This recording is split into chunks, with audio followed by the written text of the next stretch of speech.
Welcome to Simplify Science Selects Lecture 12.3, Connecting with Someone. The quote from Felicia Day: social media is a powerful tool, but it's really the face-to-face interaction that makes long-term impact. Our learning goals: students are able to describe their relationship to an organism's an ecosystem, describe how the physical traits of an organization can be linked to these relationships. We already know ecosystem is made up of a lot of different organisms. Some organisms are producers, some are consumers. Some have a predator-prey relationship, and really there's many forms of relationships. We learned in the lab, relationships are between two organisms. The impacts can be positive, negative, or neutral, and different organisms may have a different perspective on whether it was positive, negative, or neutral. So, predator and prey is our first and most basic form of relationship. It's a relationship between two creatures whenever one organism is the consumer and the other organism is being consumed. The predator is the one doing the consuming, and the prey is the one doing the being consumed. Now, there's some forms of this relationship, like grazing. We wouldn't say that cows hunt grass, so we wouldn't call this true predation, because the consumer isn't, killing the thing. Whenever the cow eats the grass, or in this picture, the sea turtle, they are taking part of it and they are consuming part of it, but it is able to regrow, so it doesn't result in dead prey exactly. So grazing's a little bit different. So secondary consumers and tertiary consumers are predators. Primary consumers and secondary consumers can be prey. Now we see different types here too. Sometimes we see generalist and sometimes we see specialist hunters. So the anteater is a specialized predator. It hunts a very narrow range. It is very specialized and very adept at retrieving ants and termites and the like from their mounds. Whereas a coyote is a generalist predator. It hunts what is opportune. It has a wide range of skill sets and can, adapt to different situations, but it's not highly skilled at very specific situations like the anteater might be. Prey themselves have adaptations as well. Different adaptations that might help them avoid detection. Like on the left there, we see that walking stick is very well camouflaged. Some are nocturnal so that they can avoid detection. Some are very good at hiding. They might stay underground to avoid being out of sight. Some might deter attack, like a startling display, such as that pufferfish on the right, really enlarges its side. We might have playing dead, like a possum. We might have a distraction, like some creatures give off, bad odors, or might spray something. There might be a defense like spines or poison or mimicry. The pufferfish there on the right, you see it does look a little prickly there. It makes it very hard for it to swallow. It gets stuck in the throat of a predator, so it makes it not a very attractive meal. Now, predators also evolved to be more efficient. Prey evolved to be more elusive. So there's an evolutionary arms race, is what we say. The predators that are successful pass on their genes. The prey that live pass on their genes, and they just get better and better and more specialized. Now, there's another kind of what if we had a predator that didn't just kill something but just took food from it? For example, human head lice. It feeds on the blood of humans, but are we the prey of this head louse? That wouldn't be exactly right to say either. The head louse is an example of a parasite. So parasites are similar to grazers, but they have a very close relationship with their host. So cows just kind of go and graze whatever grass is available. They don't have a close relationship with just one grass. Here, a parasite has a very close relationship with a very specific organism, which we call their host. The host suffers negative effects from the parasite. Parasites have a very wide degree of diversity. Shocking, really. If we look at these pictures on the left, we see mistletoe. Mistletoe grows into the tree and it takes some of its nutrients right out of its vascular system. Look at that second picture. It's a very strange organism. It's called a tongue-eating louse. It actually removes the tongue from the fish and attaches itself where the tongue used to be. And so the fish can still use this living creature as if it's a tongue, and it just kind of grabs and takes some of the food away. We see some endoparasites live inside, like they're in the eye there. It's kind of a disturbing image, feeding off some of the things there, or a tick would attach itself and remove nutrients from the blood. There's a more specific kind of parasite that we'd call a parasitoid. So parasites generally remove energy from their host, and they do lower its fitness, but they don't kill it. Now, a parasitoid straight up kills it. They often kill their host because they're not looking for a continual food source like a tick would. A tick is looking to continually get new food from its host. But for parasitoids, they're usually used in reproduction. So they lay the egg, or their young will be attached to a host, and they'll use up the energy until they kill it. And that amount of energy is enough for it to get to adulthood. Yeah, the parasitoid relationships are very, very complex and very interesting.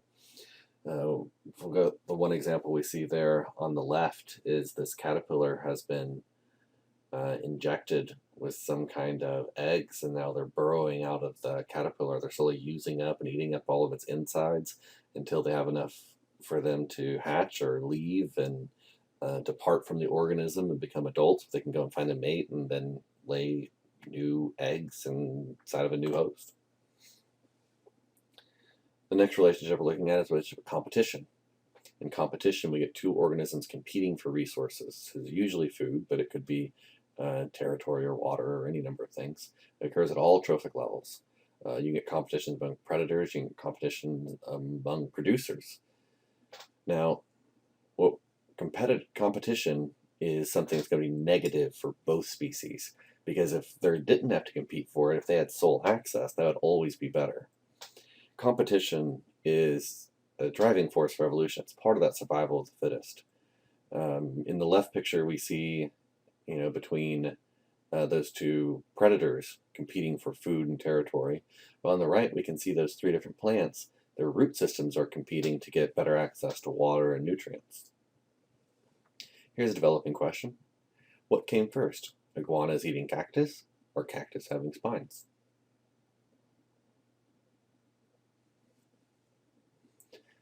We would likely say that cactus having spines probably came second, because the cactus had there was no advantage to having spines, unless what came first was the iguanas eating the cactus. So that was an evolution adaptation of the cactus to minimize being eaten by the iguana. Proficient question. Describe an adaptation that has evolved as a result of competition.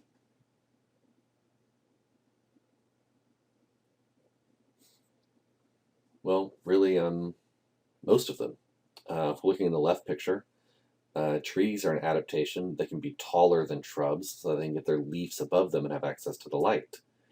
If we look in the middle picture, the giraffe's height gives them access to leaves and things to eat that the shorter animals don't have. Or if we look in the third picture, different kinds of birds might be better adapted to hunt quicker or get to certain valuable food sources faster or better than the other ones. Here's a mastery level question. The mosquito is a blank of humans. Is it a predator, grazer, a parasite, parasitoid, or a competitor?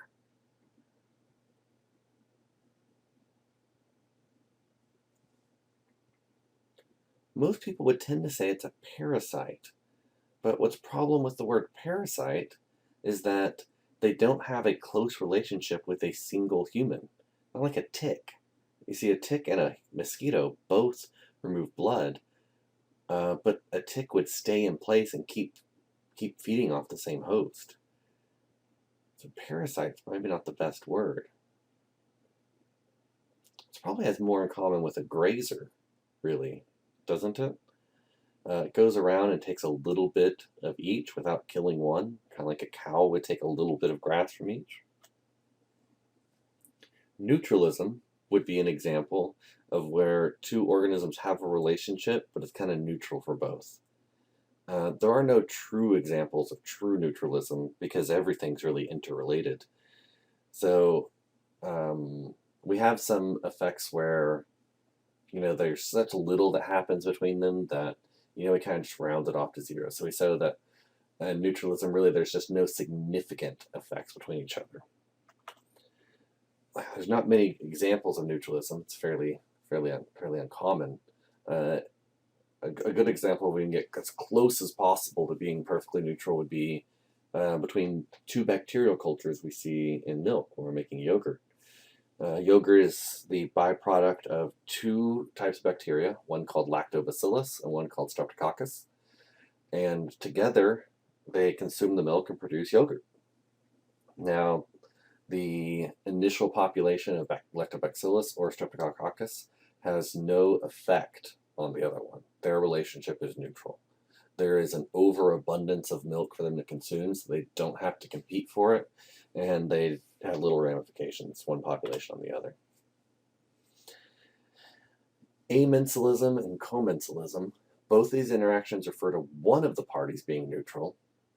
Amensalism has one party being harmed, and commensalism has the other party being benefited. So in this picture, we can see amensalism because the relationship between the rhino and, say, bugs that they step on. The rhino has no benefit to crushing the bugs, but obviously the bugs and the grass and all this stuff, they would prefer not to be stepped on and crushed. It's bad for them, whereas the rhino is really ambivalent. There's some commensalism happening between the rhino and the tree. There's no advantage to the tree having the rhino standing underneath it, but the rhino does have an advantage because there is some shade. Now, if both organisms are being benefited, we would refer to that as mutualism, mutual benefit. So in the left picture, we see that clownfish with the sea anemone. There's protection for these clownfish from the sea anemone, and the clownfish bring some food in. In the middle picture, the pollinating, we see that moth with that flower. The advantage of the flower is the pollination, spreading of pollen to other flowers, helping reproduction, and the moth is getting food and nectar in exchange. In the right picture, we see there's a little bird there, perched there on the back. They eat parasites, little bugs off of, so the advantage to the bird is getting food, and obviously there's an advantage to having parasites being removed. Humans and many organisms have a relationship with bacteria or some protozoa that live inside them. We provide shelter and a food source, and in exchange they break down some things and make some nutrients available to us that wouldn't otherwise be available. Humans rely on those symbiotic bacteria. So consider the pair. If the first and the second, X and Y, are both neutral, then we would call that neutralism. If it's both negative, we call it competition. Both positive, we call it mutualism. If you have a positive and a negative, that's predation. And then if you have a negative and a neutral, that's amensalism. A neutral and a positive, that's commensalism. Here's a developing level question. What kind of relationship was formed during the domestication of wild dogs? What's mutualism? Because the two organisms are the wild dog and the human. So the wild dog gets some food, and the humans get some protection. Proficient question. Which relationships can you infer about the organisms pictured?